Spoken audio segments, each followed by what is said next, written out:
Would we say anything incriminating? It's not really like us. Bring another mic stand over and put it over there so the light probably... I'll just do that. Bollocks to it. I'll just put it all black and white. Do we at least know what the subjects are? You telling me? Yes. Well, you had it on your laptop, didn't you? Oh, Jesus, sat down too quick. Oh. Okay. When you talk, project your voice. Like your Brian Blessed. Whoa! Gordon's alive! So if we need it... I think if I fucking love Brian Blessed. Hi everyone, we're ManFrog. I'm Oz, the drummer. I'm Ryan, the bassist. I'm Martin, the lead and rhythm guitarist. Andy, leading rhythm guitar. Stephen, keyboardist and singer. Stroke keyboardist. Yeah. And singer.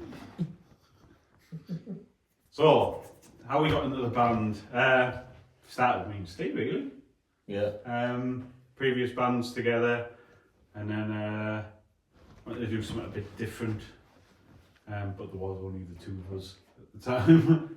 Yeah. Got together. They're now defunct Lawn Street Studios. Wrote a couple of songs, and then you were like, I know, a couple of other people who were. Yeah, I was in a previous band with Martin, Distance to End, we were called, sorry.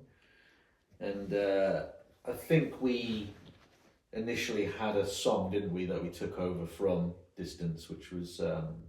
Drown, yeah. So that was kind of like what we used that as the basis to kind of, our first song to write as ManFrog, wasn't it, really? So we'd already kind of written Drown, but we had a few altercations because we got two fret wankers in the band now, so we had to put into an additional solo. Well, it just sounded like it needed it at the end. So yeah, that was the basis of ManFrog, really, when we just kind of joining, I suppose, our bands, my previous band with you and previous band with Martin. And Bob, who was in our band at the time, who was in Distance Band at the time, he's ManFrog's first original bassist until the great Ryan took over. The great. And Bob came up with our original logo, didn't he? Yeah, Bob designed the ManFrog logo. Which has been worn by Ryan here. Yeah. So how did you feel? Like, obviously Steve said like no more Distance. How do you feel about coming over to...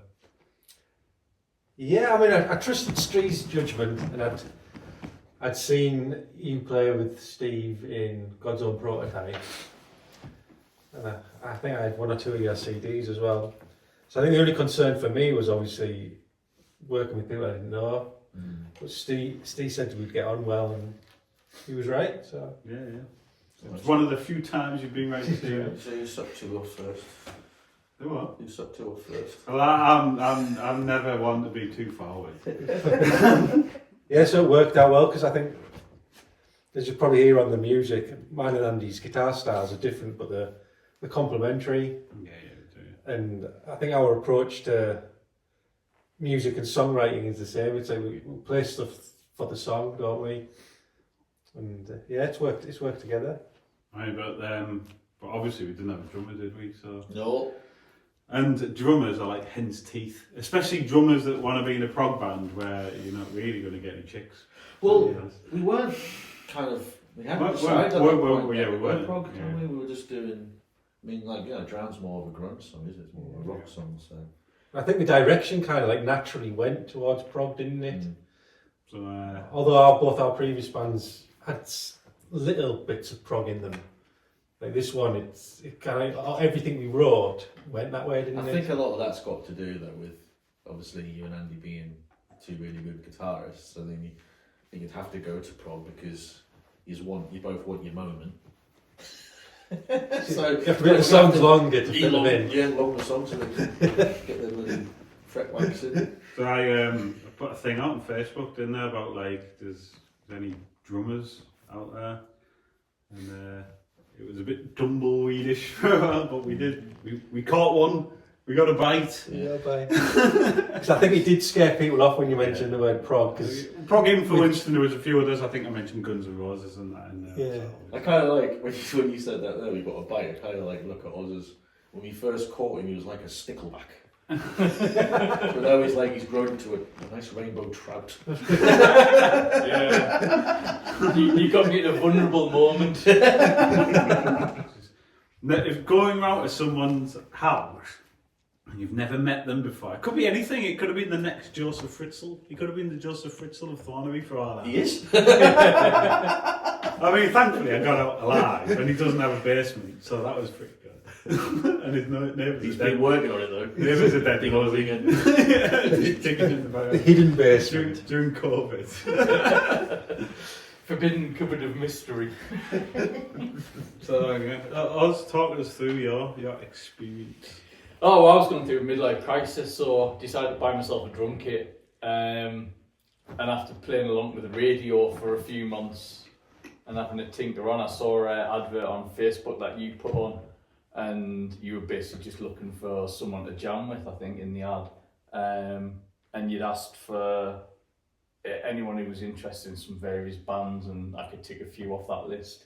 So I think I put a comment underneath going, well, if you find some people, I'll come along as well. And then we started communicating on the basis of that. You popped over, I threw some sticks at some drums that kind of like made a drumish type of sound, and that was it. I was in. Invited to the first rehearsal after that. An absolute rabbit in headlights. Yeah. I think at the point where we did that rehearsal, I think I'd been playing about 6 months.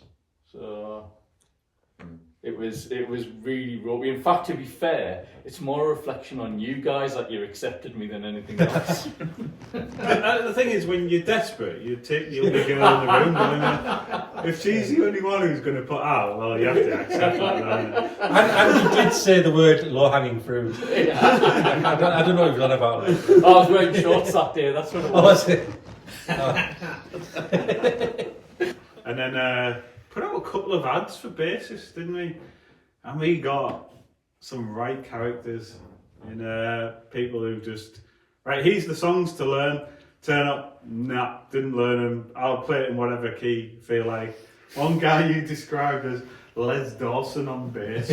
just fucking whatever. Yeah, that was a guy who just played whatever he wanted. Yeah. And even though it didn't match with what we were doing, or what we were playing, the way he got over that was just to turn the bass up. A bit of fusion, people would call it, didn't it? And play every in-between note as well, wasn't it? And then when we said he wasn't in it, he seemed really disappointed. I'm not entirely sure where he expected this to go. And then Ryan replied. Yeah, replied to one of your posts on Facebook.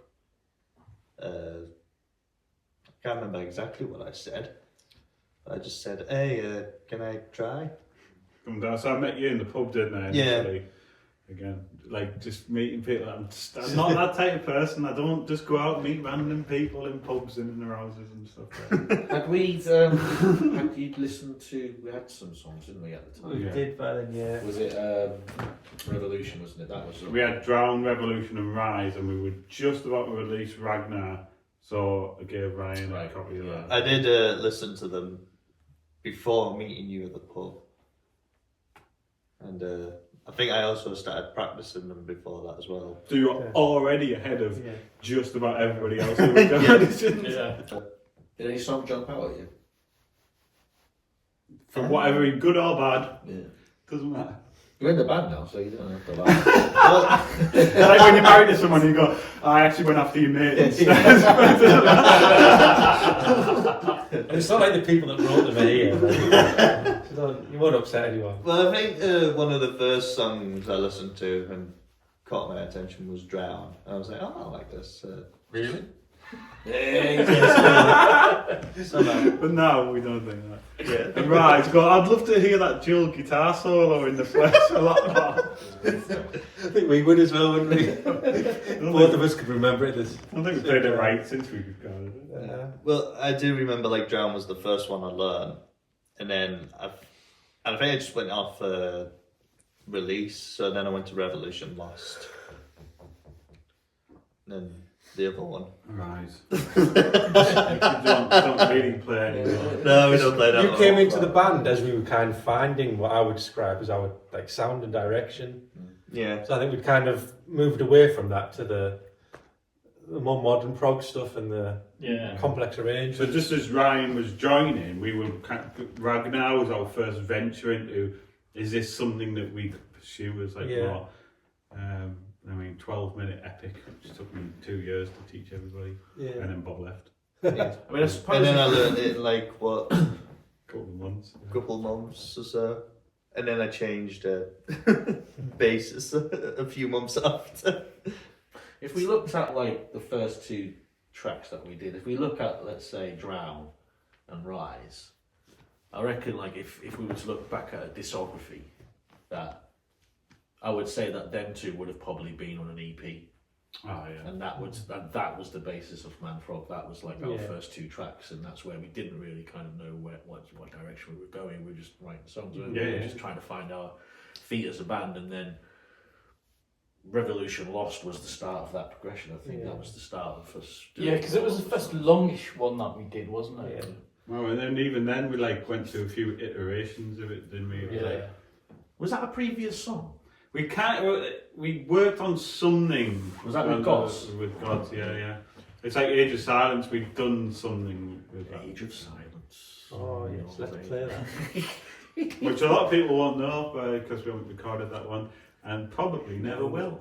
Yeah. But if you've seen us live, you'll have seen us. There's always hope. Yeah. We will play it again.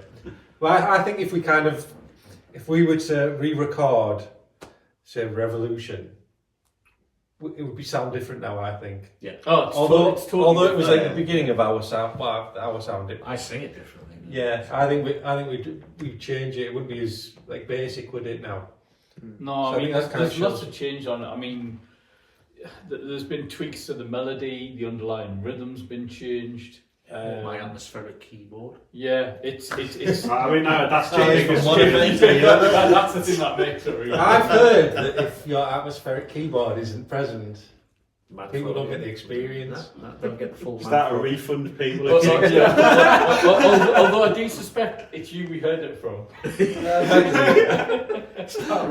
It is understandable because it is a large piece of equipment to take around, isn't it? So I'm kind of like with Steve on that one. You know what I mean? It's there's only so much room you can fit on things on the stage, isn't there?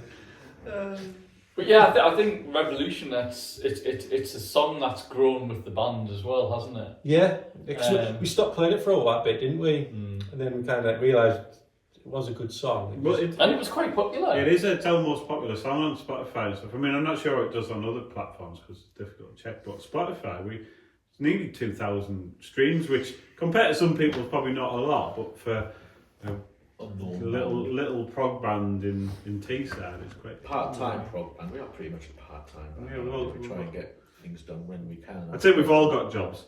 I've got a job and you've got a job. Kids. Martin doesn't really have a job. Ryan doesn't have a job.